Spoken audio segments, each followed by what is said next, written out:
You want to listen to a podcast? By who?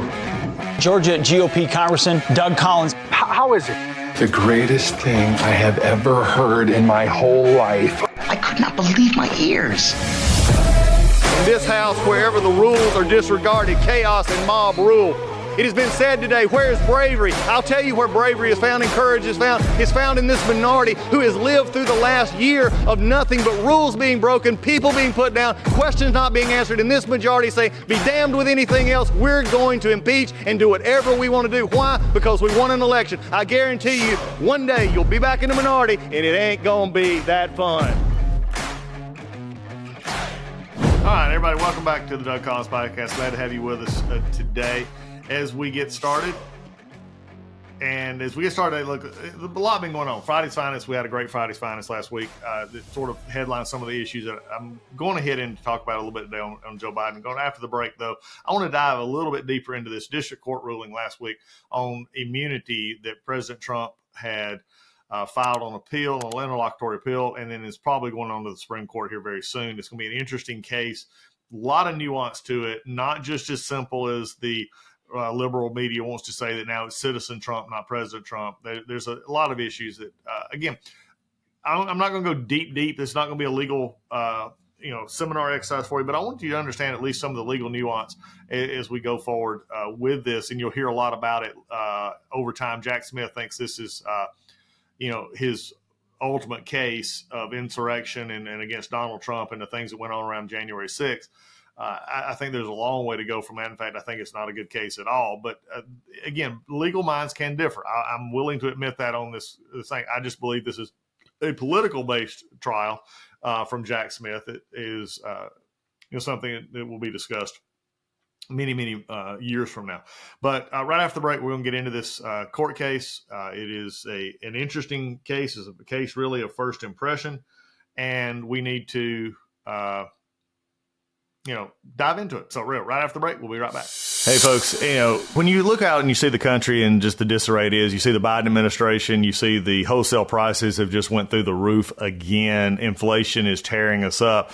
If you have your finances all impinged in just a few areas, if you're just in stocks and bonds and you're not diversified, I got some news for you. You need a navigator. You need somebody to help you get to where you need to go with those finances. And I can't think of anybody better to do that than my friends at Legacy Precious Metals.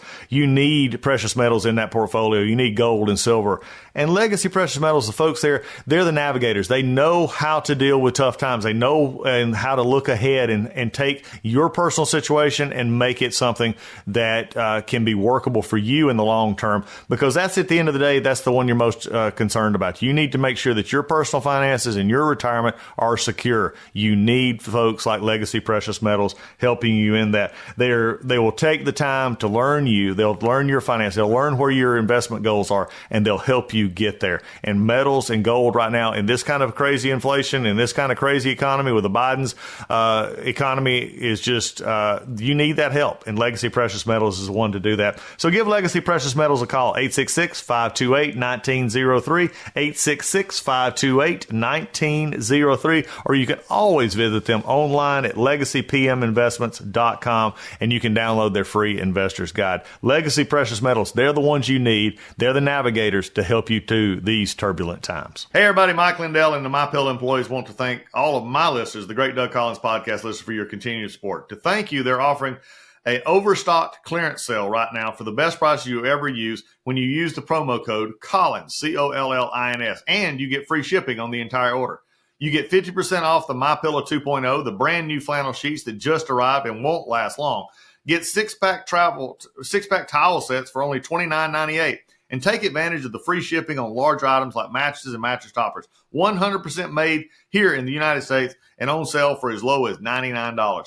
Everything is on sale, from the brand new kitchen towels that have the same technology as the bath towels that actually absorb dog beds, blankets, couch pillows, and much more. To get the best specials ever, go to the mypillow.com, and use the promo code Collins, COLLINS, or call 800-986-3994 and use the same keyword Collins, COLLINS, and get free shipping on your entire order while supplies last. MyPillow products, thank you. Y'all go check them out. Okay, in this case, as I said at the beginning, we're going to look into it. This is the Court of Appeals, United States of America versus Donald J. Trump. And this is a district appeal from the U.S. District Court in District of Columbia. This is the D.C. Appellate Court. A lot went into this case. This is the one, if you remember, that Jack Smith wanted to skip this part and go straight to the Supreme Court because he's trying to actually get the case moved along quicker. He wants to get it to trial. And the part now, it's already been pulled from the court calendar in March of 2024, which is when it was scheduled. This is on the presidential immunity claim, especially as it regards to January 6th and the issues around January 6th. Jack Smith wanted to jump to the Supreme Court. Supreme Court said no, put it back to the appellate court. Appellate court now has issued its ruling and gave a shorter amount of time frame, which is really unusual, to President Trump's legal team to actually file their brief with the Supreme Court or ask for certiorari at the Supreme Court. Jonathan Turley brought this out, a legal constitutional scholar brought this out in the fact that it's normally a longer period, up to 90 days, to be able to file that. They have shortened that for the Trump team here. Again, I think in a move that actually tries to help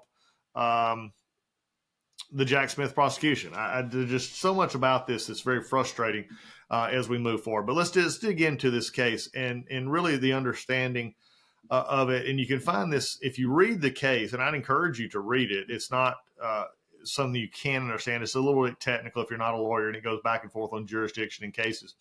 But really the heart of this is that the government alleges that President Trump denied that he had lost his bid for the second term and challenged the election results through litigation, pressure on state and federal officers, organization of alternative slate electors, and other means. His alleged interference is a constitutionally prescribed sequence culminated with the Washington, D.C. rally held on January 6th, the day set for the electoral count, Act 3, U.S. Code 15, Congress to meet in a joint session and certify the results. The rally, headlined by Trump, resulted in march of thousands to the Capitol and a violent breach of the Capitol building. Now, again, it goes on to say that it delayed the proceedings, but finally they were ratified and Joe Biden took office. Interestingly enough, let's talk about this in the statement of facts. And it's going off of the case itself. It said the rally headlined by President Trump resulted in the march of thousands to the Capitol. So, again, they're tying a fact in the case that they're saying or implying from the allegation in the indictment is to be factually stated, is that the rally by Donald Trump and others led directly to those who went to Capitol Hill and entered the Capitol illegally. I mean, this is the starting of this discussion. President Trump was charged in a 4-count indictment in August of 2023 as a result of actions challenging the results of the election and interfering with the sequence set forth in the Constitution for the transfer of power from one president to the other. Former President Trump moved to dismiss the indictment and district court denied his motion. Today, we affirm the appeal. This next line in this case has gotten a lot of publicity. It says, for the purpose of this criminal case, former President Trump has become Citizen Trump with all the defenses of any other criminal defendant, but an executive immunity that may have protected him while he served as president no longer protects him against this prosecution. Let's just start off here. This is going to become an issue that I want to talk about as we go through this, is precedent setting, in that what they're saying, and they continue in this whole 57-page brief, is that President Trump understood that he lost the election, that the election results were legitimate, and that he nevertheless was determined to remain in power. He then conspired with others to cast doubt on the election and contrived to have himself declared the winner. Indictment charges that he and his co-conspirators allegedly advanced their goals through 5 primary means. And then he drops in the co-conspirators, the fraudulent electors, Department of Justice, and other things. Again, taking this as faithfully asserted, they're taking and saying that this is what happened, and the case is to be moved forward. I state this because I really want to, set up the fact that there is an assumption of truth to the indictment made. Now, that doesn't mean that he did it. That doesn't mean that they're factual. It doesn't mean that they're not been tried. The decision actually discusses that. The problem you're getting into here is this is a new argument that has never been made. I'm going to point out several assumptions that I think are interesting in a case that is this nuanced, dealing with the highest office in the land. They have said, as we just read a minute ago, that he is no longer afforded the immunity that he had in office, and now is just Citizen Trump facing a criminal activity. First off, is if you give the facts as he did something wrong, which I do not. But if you take the case as they have and said, okay, the indictments until proven untrue are true as stated in the indictment, they are saying that what he did as president was illegal and that the actions taken were illegal because he believed, they say that that his belief that the election, something was wrong and that he actually won the election was false. And that by continuing to try and have questions thrown about the election, he was improperly influencing and improperly trying to challenge the constitutional authority and the transition of power.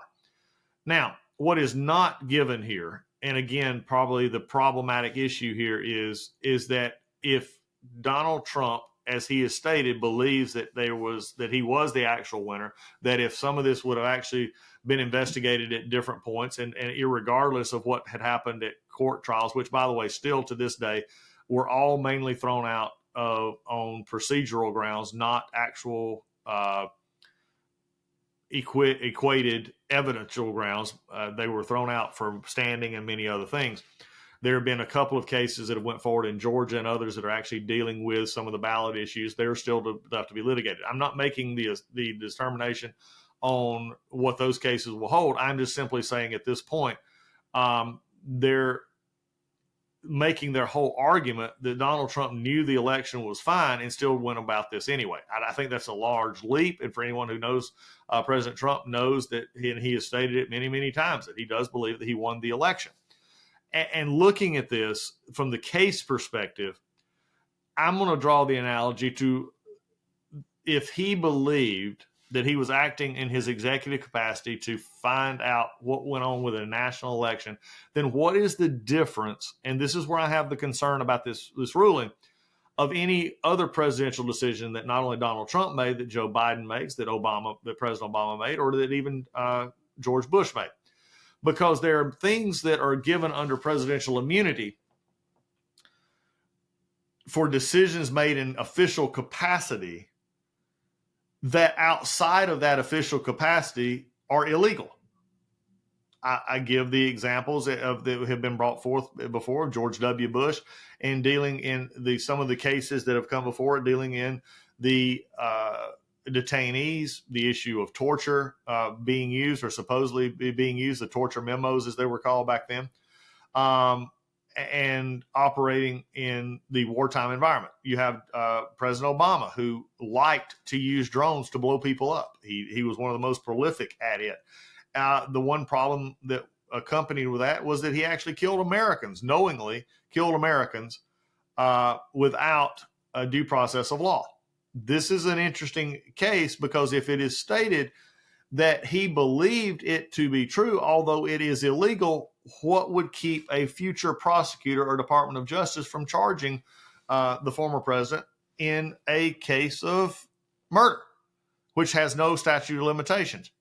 This is why this case is going to be interesting to see how the Supreme Court takes this. I do hope they take it and that they actually have arguments about this case, and that this case, and even if it meant Jack Smith's case is not going to be proceed in the time frame he wants it to, this is an important enough discussion that I think it needs to have the Supreme Court decide it, not just summarily say we're agreeing with the district court or we're going to not hear this appeal.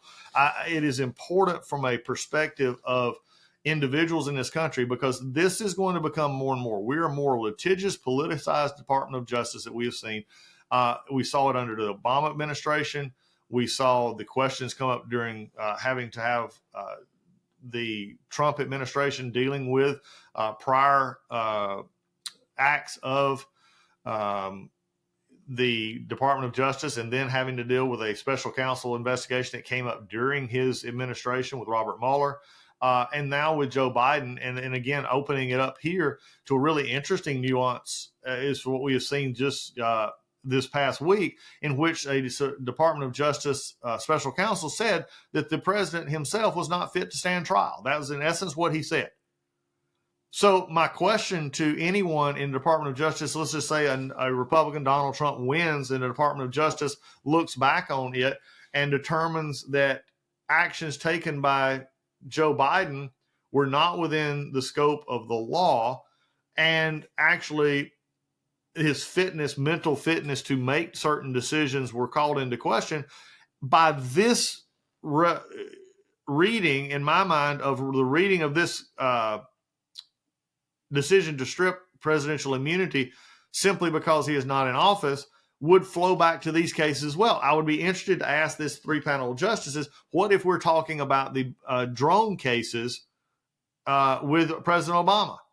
And now if you want to go back and say, well, it was in a time of war, it was a time of, okay, that's fine. But it is very clear in statute and law that you cannot kill Americans without due process. This has been the whole issue we had with FISA. If you want to go back with George Bush and starting the under the auspices of the Patriot Act, in which James Sensenbrenner, who was a friend of mine, who while he was in Congress, who actually wrote the Patriot Act, got the Patriot Act through, told and said many times in his later years in the Congress that the Patriot Act was being abused, that it was not intended for the way they were using it.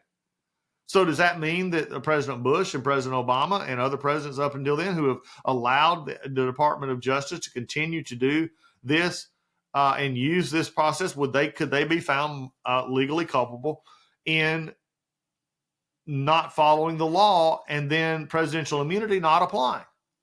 Now, I'm not here to convince you, if you're listening to this podcast, that Donald Trump and this court is right or wrong. I'm simply sitting here that I believe that this case in this decision is wrong. I believe that coming beforehand, as this case argues, that they had to decide this before case because Donald Trump is making the argument that he should never be put on trial, as opposed to having the charges dismissed, in which they go into a great deal, that he should never even stood trial, as opposed to a difference of standing trial. This is the crux of the argument that's going on here. The Trump legal team has stated that these actions were taken at a time in which they were covered, that we've not went through the process, that the assumptions made in the indictment, which, by the way, you can indict pretty much anything that you want to do, and Jack Smith, certainly did that in this process, and he got what he wanted, and that was an indictment of Donald Trump, and basically throwing away the immunity challenge and immunity claim. Now, is this an easy aspect to go about? No, it is not. We saw that in the oral arguments. We saw this in, how far a presidential immunity claim can actually go. All I'm saying here is if a presidential immunity claim can be revisited after the fact, then there's several people in this country who should be concerned about that, namely the former presidents, Obama, Bush, Clinton, and Carter, at this point. But I mean, I think just going back on the last three, the last three living who you could look at saying that there are issues here with decisions made under what they would have believed were inside the scope of presidential authority, that now a new Department of Justice says no. This is why people are really struggling with these cases against Donald Trump. The cases themselves are setting precedent in a first impression case that could have unintended consequences or intended consequences for past presidents and future presidents after they leave.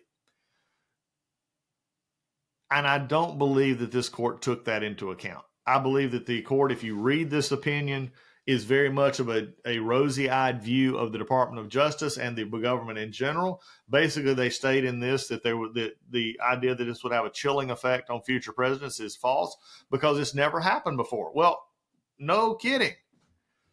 They've never had this issue happen before.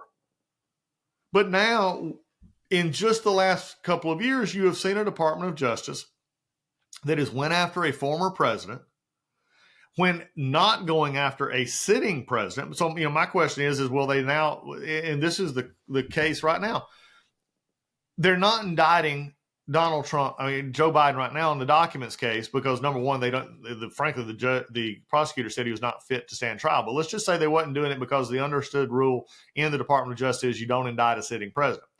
Let's just say that this time next year, Joe Biden is no longer president, and the Department of Justice relooks at the case and says, yes, there is reason to charge Joe Biden with reckless mishandling of these documents. This document, this case, this precedent, if allowed to stand, would be used against Joe Biden, I think in many ways, because there's nothing he could hide behind at that point. There's no document that says, well, he's a president, we're not going to charge him. I mean, the DOJ says I can't charge a sitting president, but can I charge him after that? Precedent has been set already that can happen. Okay? So that takes into account other activities of this administration. Could, depending on the knowledge given, it's a stretch, but could it have happened that in the Afghanistan withdrawal, Joe Biden's decision to withdraw in the way he decided to withdraw, could that have be held criminally liable now for the deaths of those service members? Now, I think most of us would agree probably not. But we're taking on a whole different world here. If we open it up in one area, are we opening it up in more areas than is contemplated here? I would hope that the district court here was not political in this decision, in the sense of we believe Donald Trump's arguments are bogus. We believe he did what he did, and we're going to make sure that he's held accountable for it.